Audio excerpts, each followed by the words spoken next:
estos periodistas de la élite que durante las últimas 2 décadas pues definieron los términos de la discusión en los medios de comunicación más importantes del país, pues impactan también en un asunto muy, muy importante, el descrédito, la falta de credibilidad que conlleva su trabajo.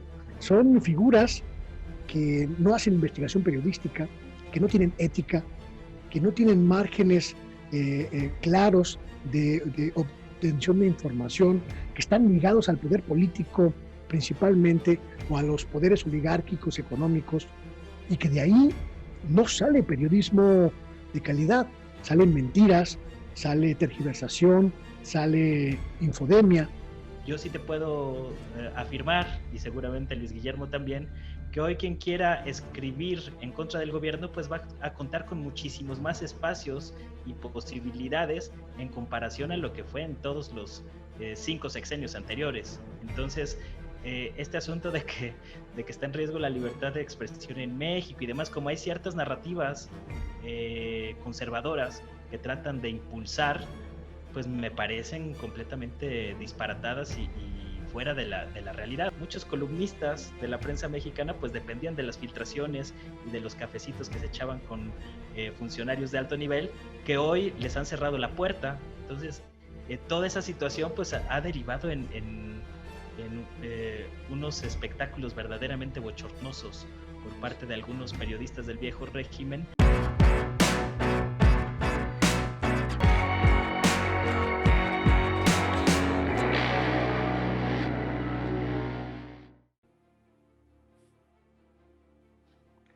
¿Qué tal? ¿Cómo están, amigos de Revelaciones? Nuevamente estamos aquí al aire y en esta ocasión dándole la bienvenida a dos grandes periodistas, amigos por supuesto de la Octava, periodistas independientes, para analizar precisamente lo que ha sido esta semana en materia de medios de comunicación, cómo se han manejado diversos temas que han generado incluso sin duda alguna polémica. Se encuentra con nosotros y saludo por supuesto con mucho gusto a Luis Guillermo Hernández. Luis Guillermo, ¿cómo estás? Muy buenos días, buenas tardes, buenas noches. ¿Qué tal? Un saludo y muchas gracias por la invitación, Jesús. Como siempre, es un placer tener la posibilidad de hablar con ustedes en el auditorio de la Octava. Manuel Hernández Borbolla, mi querido Manuel, ¿cómo andas? Hola, ¿qué tal? Bien, Jesús, ¿cómo te va? Un saludo y gracias por la invitación. Oigan, pues yo la primera pregunta que les haría, y parte era lo que hablaban ustedes fuera del aire, es ¿qué tanta libertad existe hoy por hoy en los medios de comunicación, en las redes sociales, para abordar diversos temas sin caer en esta polarización, sin caer en este extremismo de parte de los diferentes intereses políticos de agenda que existe? Y comenzaría contigo, mi querido Manuel, que en esta semana pues fuiste víctima, digámoslo así, entre comillas, de lo hemos definido ya como una especie de horda que no acepte de repente ciertos cuestionamientos, oye. No, víctima, yo nunca me asumo como víctima, pero sí, digo, hay personas que están muy ofuscadas o que se ofuscan fácilmente. Yo creo que hoy en día gozamos de una gran libertad para expresar lo que queramos pensar, pero esto no quita que haya una gran intolerancia en algunos sectores de las redes sociales, bastante amplios a veces, que están muy enfrascados en esta disputa política y en esta disputa de narrativas, y esto se refleja mucho pues en los términos a veces ásperos en que se da el debate público, muchas veces llenos de descalificaciones, de insultos, de muchos adjetivos y muy pocos argumentos. Creo que ahí es cuando muchas veces se evidencia un fenómeno que yo reitero muchas veces, que es el fanatismo, que es la defensa con demasiada vehemencia de algunos temas ideológicos, políticos o religiosos principalmente, ¿no? Entonces, creo que en esta vehemencia tan desmesurada donde se engendra el fanatismo, es un terreno muy peligroso porque la gente fanatizada, los fanáticos, ya no escuchan razones. Entonces, este es un terreno peligroso que yo creo que hay que tratar en medida de lo posible de revertir y no abonar a él, principalmente pues proponiendo argumentos sin tantas descalificaciones y sin tantos adjetivos que lo antepongan. Mi querido Luis, ¿existe este fanatismo actualmente en estas redes sociales, esta polarización que lleva precisamente a que si cuestionas, por ejemplo, algo del presidente, aparecen estos grupos, si cuestionas también, a personajes como el mismísimo Calderón, aunque uno no lo crea, aparecen sus defensores? Sí, es que de verdad me impresiona cómo hay gente que sale a defender a Calderón, pero existen estos personajes. Me parece, mi querido Jesús, retomando un poco el concepto que lanza mi estimadísimo Manuel, de estas hordas fanáticas pues, que ocupan las redes, que los periodistas, principalmente los periodistas, que durante muchas décadas tuvimos el monopolio de la voz pública, tuvimos el monopolio del uso de los medios de comunicación y de las vías de comunicación para exponer nuestras ideas, debemos entender y debemos aceptar con mucha humildad que las redes sociales vinieron a democratizar la discusión pública, la discusión de los asuntos públicos, y que ello nos coloca en una nueva dimensión en la cual nuestra voz, nuestro punto de vista, es exactamente igual de valioso que cualquier otro punto de vista que coincida con nosotros en las redes, que coincida con nosotros en los espacios sociodigitales, y que en ese sentido debemos asumir que el diálogo va a correr en diferentes vías, en diferentes carreteras, en diferentes autopistas, y que vamos a encontrarnos ahí a todo tipo de gente. Vamos a encontrar incluso fenómenos automatizados que no son seres humanos, sino máquinas. Vamos a encontrarnos personas furibundas, personas radicales, personas muy críticas, personas conscientes, también personas muy mesuradas, pero que estamos obligados, los periodistas, a entender esa nueva dinámica, a tolerar esa nueva dinámica y aprender a sortearla, porque no podemos, pues simplemente si alguien nos ataca, decir, ay, pues no me ataquen, soy periodista. No, esa es una era que ya pasó, mi querido Jesús, y que ya no vamos a volver a vivir jamás. La democratización de los medios a partir de las redes sociales es irreversible.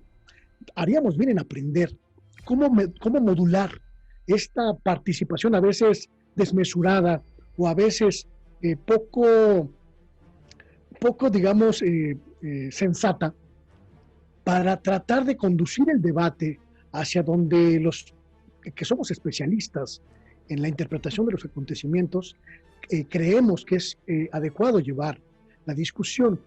Coincido con el presidente de la República ahí, nada más para cerrar la idea, Jesús. Mejor una libertad plena, aunque parezca libertinaje, que acotar cualquier posibilidad de diálogo con la sociedad mexicana. ¿Hay libertinaje por parte de la prensa, mi querido Manuel? ¿Se ha comportado la prensa también de manera irresponsable de repente en el manejo de información? Se ha hablado de mucho de las fake news, se ha hablado precisamente de una agenda de un sector de los medios de comunicación, o qué tanto también los periodistas tenemos la piel delgada de repente ante las críticas. Sí, pues yo creo que se junta un poco de todo, la verdad. Sí creo que hay mucha irresponsabilidad por parte de los medios de comunicación en el contexto mexicano y de los grandes medios de comunicación sobre todo, que funcionan, lo he comentado muchas veces, afines a los intereses de las cúpulas empresariales. Entonces esto de alguna manera pues ha generado una desconexión muy grande entre estos grandes medios de comunicación y pues los sentimientos de la gente, del pueblo, de la ciudadanía en general. Entonces esto se ha traducido en una gran desconfianza. Cuando tú ves la última medición del Instituto Reuters, habla de que solamente el 37% de los mexicanos que consumen noticias creen en la información que están leyendo, ¿no? Entonces esto te habla de una gran crisis de credibilidad en los medios mexicanos que no se quiere asumir.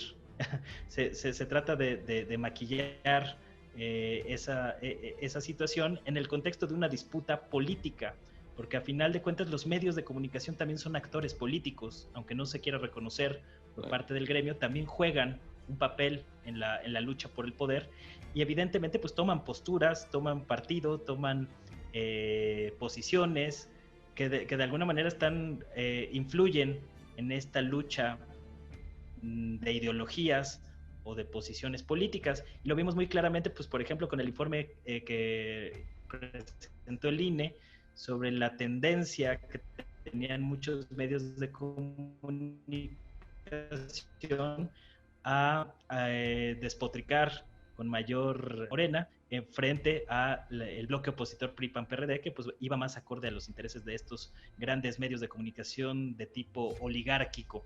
Entonces creo que mucho de esa situación que hemos padecido en México durante años, donde los montajes han sido una constante en la televisión mexicana, por ejemplo, que están muy...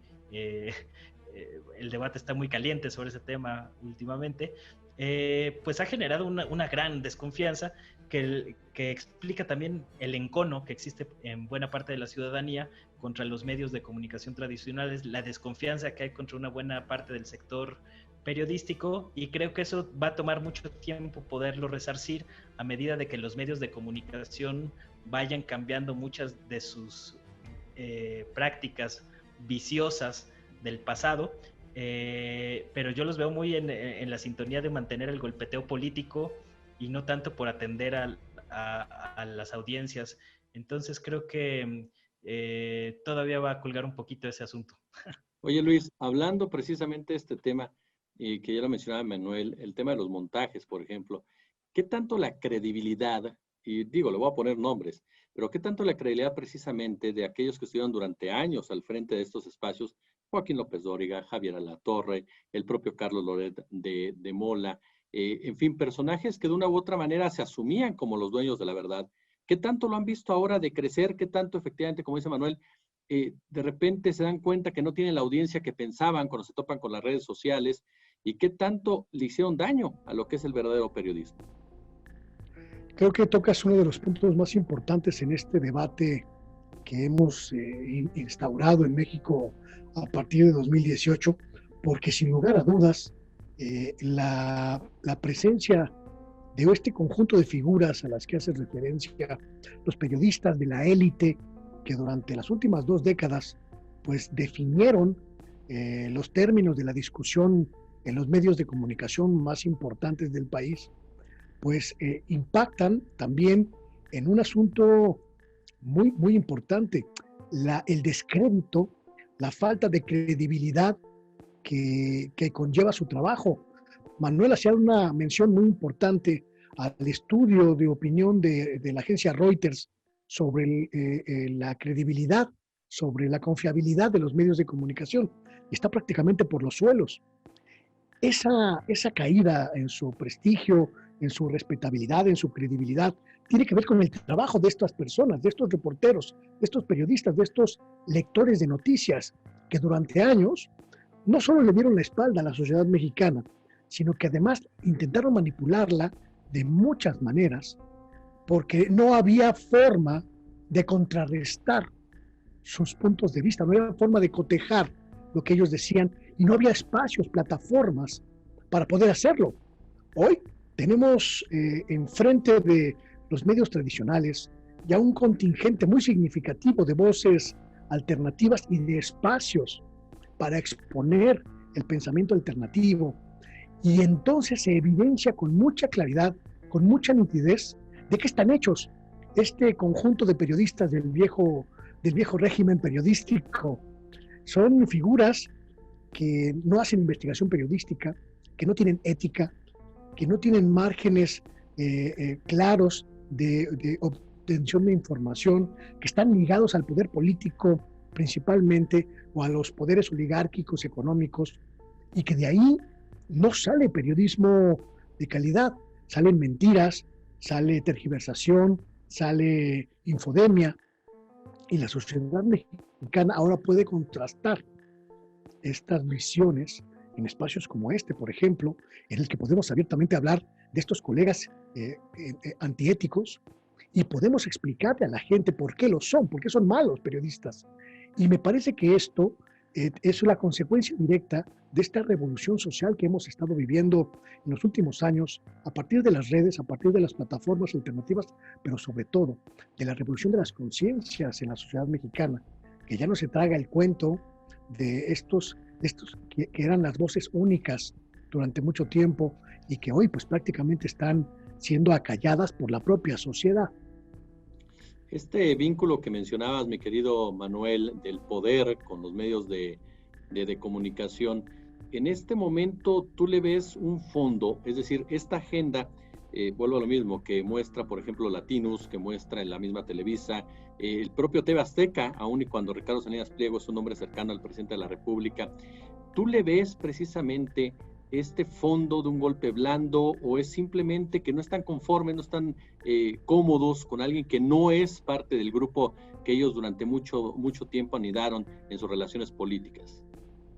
Pues hay de todo. Hay quienes tienen abiertamente intenciones golpistas, hay quienes solamente están inconformes por la manera en que se está conduciendo el destino del país, pero definitivamente yo creo que el cambio de régimen político en México a partir del 18 generó condiciones para que se rompiera el pacto de la prensa y de los medios de comunicación en México. Es decir, al abrirse varios espacios de oportunidad para admitir otras voces críticas al monólogo neoliberal que prevaleció en los grandes medios de comunicación durante décadas, pues se ha generado todo un debate y una polémica mayor sobre la credibilidad de los medios, y ahora vemos cosas inéditas, como el hecho de que grandes comunicadores con espacios en medios electrónicos y que gozan de una gran popularidad, pues arremetan entre sí muchas veces o se critiquen mutuamente,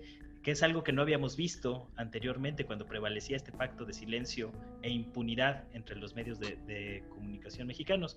Pero al mismo tiempo yo creo que hoy gozamos de una libertad de expresión inédita en México. Yo sí te puedo afirmar, y seguramente Luis Guillermo también, que hoy quien quiera escribir en contra del gobierno pues va a contar con muchísimos más espacios y posibilidades en comparación a lo que fue en todos los 5 sexenios anteriores. Entonces, este asunto de que está en riesgo la libertad de expresión en México y demás, como hay ciertas narrativas conservadoras que tratan de impulsar, pues me parecen completamente disparatadas y fuera de la realidad. Lo que sucede es que estos grupos oligárquicos que tenían espacios de privilegio en los medios, pues han perdido muchos de sus espacios políticos y de poder de los que gozaban anteriormente, y esa situación los tiene bastante tensos en varios sentidos. Lo vemos desde la pérdida de publicidad oficial que han tenido con estos recortes en épocas de la austeridad republicana, hasta los mismos espacios de influencia. Muchos columnistas de la prensa mexicana pues dependían de las filtraciones y de los cafecitos que se echaban con funcionarios de alto nivel, que hoy les han cerrado la puerta. Entonces, toda esa situación pues ha derivado en unos espectáculos verdaderamente bochornosos por parte de algunos periodistas del viejo régimen que ahorita andan pues desatados. El caso, por ejemplo, Luis Guillermo, ahorita que decía Manuel, siguiendo con ese tono, Joaquín López Dóriga, que retuitea un video que habla de un sicario, lo tengo que presumir, Gaspar Vela, reportero de La Octava, lo aclara públicamente, dice, no es un sicario, es un policía comunitario, pero el señor López Dóriga insiste en decir que es un sicario. Esta manera de actuar, esta forma de actuar, ¿qué tanto ayuda entonces ahora que aparezca esta sección de quién es quién en los medios por parte del gobierno federal? ¿Ayuda a ir en contra de este tipo de manejo de la información, o el gobierno también comete un error al asumirse como el representante o el que está tomando las decisiones de qué es verdad y qué es mentira? ¿Cuál sería ahí tu opinión, mi querido Luis Guillermo?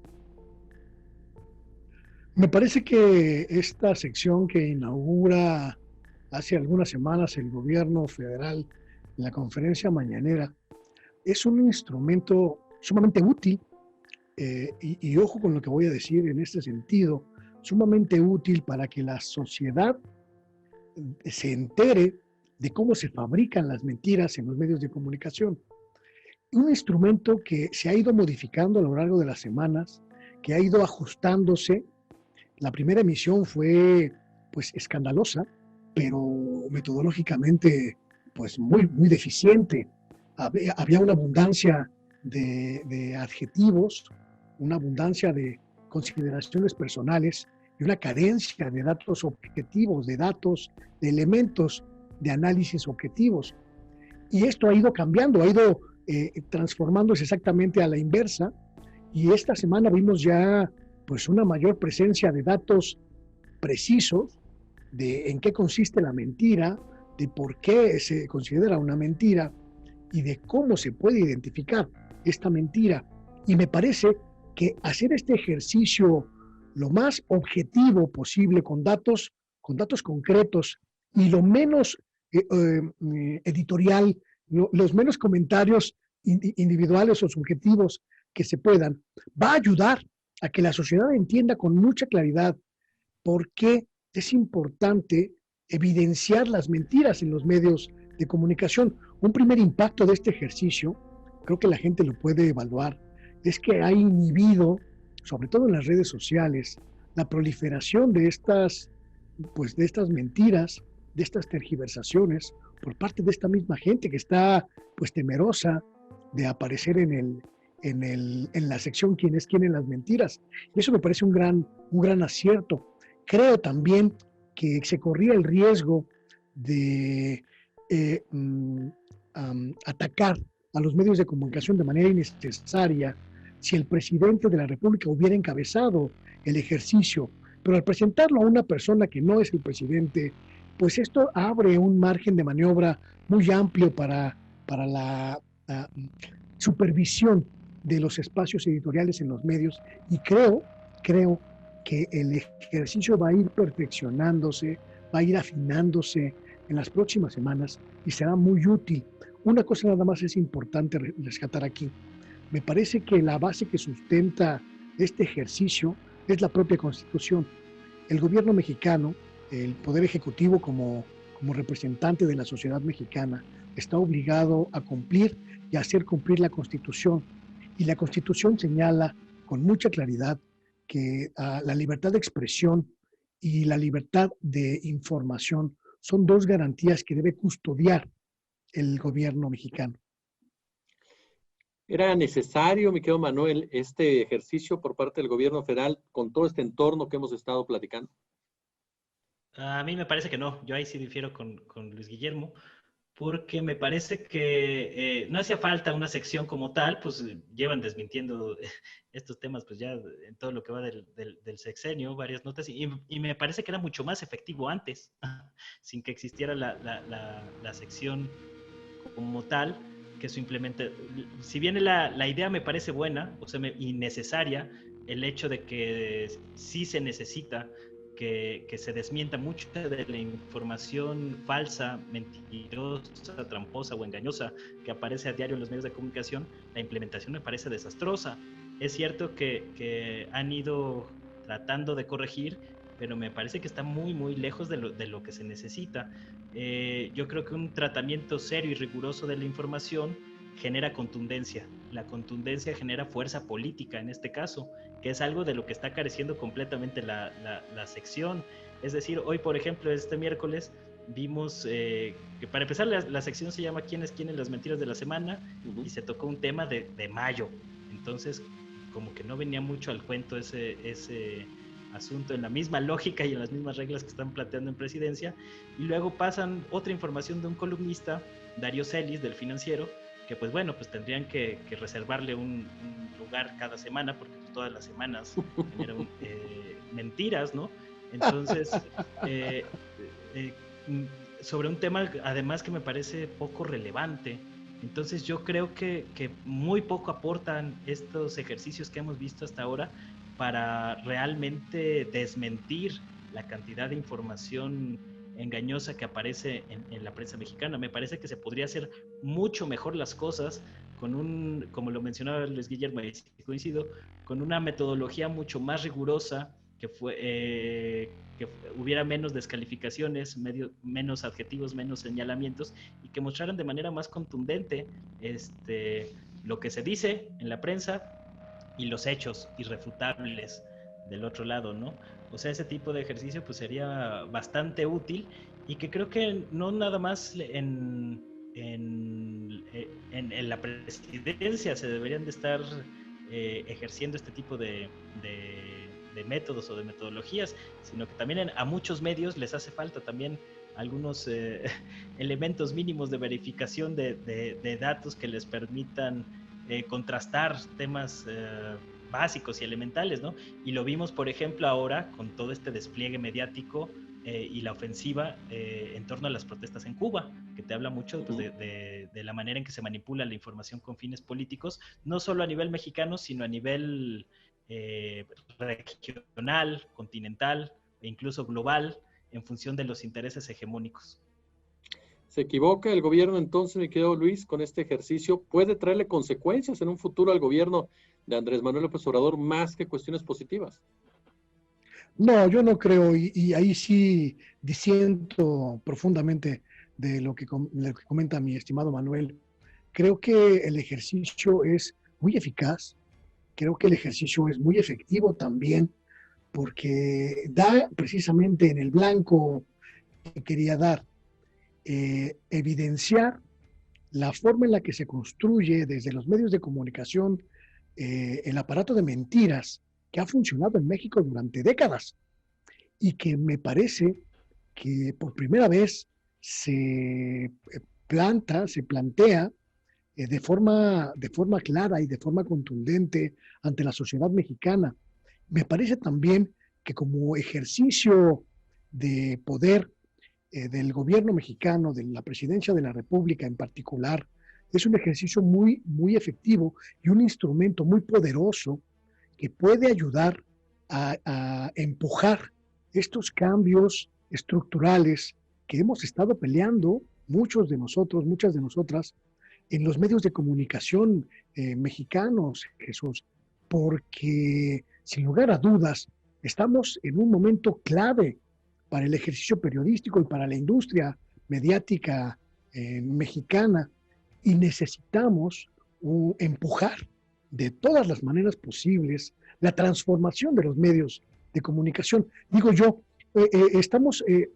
puedo hacer una especie de analogía comparando quién es quién con las mentiras con un meteorito que pretende acabar con toda esta fauna dinosaurica que durante mucho tiempo ha poblado el ecosistema mediático mexicano y que debe desaparecer para el propio bien del ecosistema mediático mexicano. A nadie le hace mal saber quiénes mienten en el periodismo mexicano, a nadie le hace mal saber quiénes tergiversan la información, quienes manipulan la información de manera negativa, de manera insidiosa, pero sobre todo saber que esos personajes, que esas personas, esos periodistas, pues han tenido el control sobre las mentiras durante mucho tiempo y que la sociedad mexicana estuvo expuesta, estuvo secuestrada por estas figuras. Entonces creo, al contrario de lo que opina Manuel, que es un ejercicio muy refrescante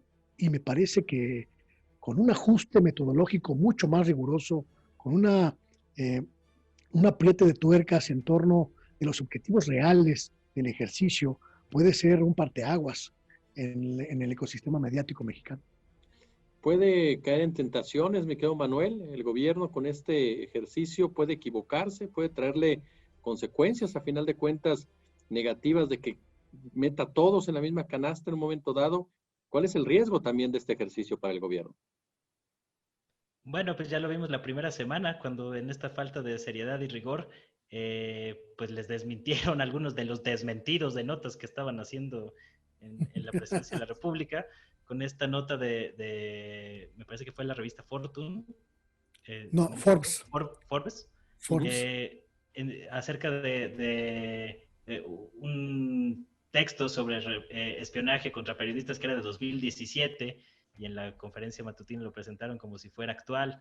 Ese tipo de cosas yo creo que abren más frentes de batalla de lo que ayuda a resolver el tema para López Obrador, que me parece que si bien es interesante el ejercicio y es inédito lo que está pasando con las conferencias matutinas, que representan pues su principal instrumento de comunicación política en todos los niveles, ¿no? Pero principalmente para hacer frente a esta embestida mediática que ha sido una constante en lo que va del mandato. Sí creo que ha habido un desdén muy grande por parte de esta administración por otras formas de comunicación.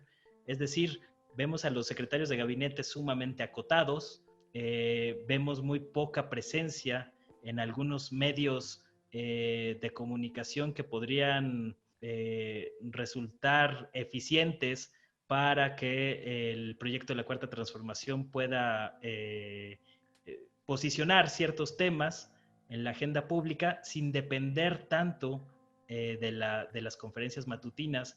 Entonces yo sí creo que hay un riesgo de esta sobreconcentración en las conferencias matutinas, que si bien es cierto que lo puedes usar como tu principal instrumento de comunicación política, creo que se está quedando muy corto para la magnitud y la trascendencia que tiene esta disputa política que principalmente se está librando en términos mediáticos.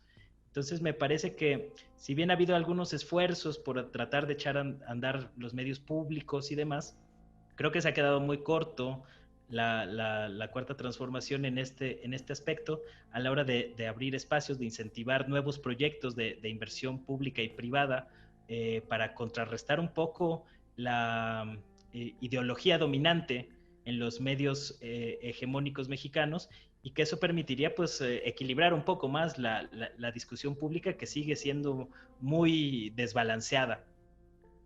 Oigan, tengo un minuto para cada uno y les quiero hacer una pregunta que incluso a los chavos que están estudiando periodismo seguramente va a ayudar bastante. Les voy a decir, parte de la edad de uno, yo crecí con Jacobo Zabludovsky y me quedó claro que lo último que quería era ser como Jacobo Zabludovsky. Esa es la verdad de las cosas, ¿no? Uno lo va entendiendo conforme avanza el camino. ¿Quién es la referencia positiva, quién es la referencia negativa de hacer periodismo de Luis Guillermo y de Manuel? Ay, caray, pues esa es una pregunta muy compleja, pero una referencia negativa, Raimundo Riva Palacio, Ciro Gómez Leiva, Pascual Beltrán del Río, todos los articulistas y editorialistas del Universal, Excelsior, Milenio, El Heraldo de México, creo que son periodistas de Radio Fórmula, de ASIR, estos periodistas que han pues hecho del periodismo un negocio y no un instrumento al servicio de la sociedad. Y referencias positivas, pues los grandes periodistas mexicanos como Manuel Buendía, como Julio Scherer, como Carmen Aristegui, como Jorge Ibargüengoitia, como Salvador Novo, como Carlos Monsiváis. ¿Y tú, Manuel? Híjole, pues influencias negativas hay muchísimas, ¿no? No acabaríamos el gran listado. Ya mencionó varios Guillermo con los cuales yo coincido plenamente. El mismo Carlos Loret también me parece infumable en varios aspectos. Ya ni me digas, mano. Impresentable. Sí, me parece que representa, ejemplifica y condensa muy bien lo peor de la prensa mexicana en varios aspectos, ¿no? Pues muchos de los lectores de noticias que se asumen como periodistas que en su vida se ensucian los zapatos, cabrían muy bien en esa definición. Y como aspectos pues emblemáticos, yo tengo mis gallos, ¿no? A nivel, digamos, más amplio histórico, el maestro Ryszard Kapuscinski y esta dimensión histórica que le daba siempre a sus textos, a sus formidables crónicas, para mí son muy, muy importantes. El mismo José Revueltas para mí fue un ejemplo tanto de periodismo, de crónica y de lucha política. Al mismo tiempo, en el contexto más actualizado, pues como mencionaba Luis Guillermo, pues hay el mismo Luis Guillermo, yo creo que es un referente hoy en día en México, Anabel Hernández, Carmen Aristegui, Ana Lilia Pérez, hay muchos grandes periodistas mexicanos, Daniel Izárraga también, por supuesto, Raúl Olmos, también yo lo pondría como referente, de gente que ha hecho investigaciones trascendentes para enterarnos de varios temas de discusión pública. A final de cuentas, creo que los grandes referentes que tenemos hoy en día cumplen esta función, ¿no? De no nada más sentarse a leer las noticias, sino salir a la calle, investigar, indagar, tratar de brindarle elementos a la sociedad para que puedan entender mejor el contexto y el mundo y el país en el que vivimos, que es un mundo complejo y que no siempre tiene las respuestas facilonas y propagandísticas que muchas veces nos tratan de imponer a la fuerza en los grandes medios electrónicos, sobre todo. Mi querido Manuel Hernández Borbolla, yo te agradezco muchísimo, de verdad, Manuel, que hayas estado con nosotros aquí en Revelaciones, oye. No, gracias a ti por la invitación.